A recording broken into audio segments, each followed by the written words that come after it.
Welcome to the 35th lesson of SmartKnitter, Knit Specification Level 2. In this lesson, the main focus is on calculating linking time.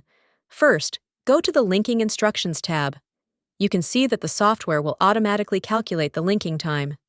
If needed, you can manually add new procedures to let the software calculate the linking time automatically. Right-click on the line segment of the panel. Select the linking process, and then set accordingly. Click on Insert Procedure. Choose the linking process like Link Collar Band, then select the procedure. After setting this up, left-click on the relevant position and the software will automatically calculate the linking time for that area. Then fill in the number of repeats, select the various gestures, and the software will automatically calculate the time also.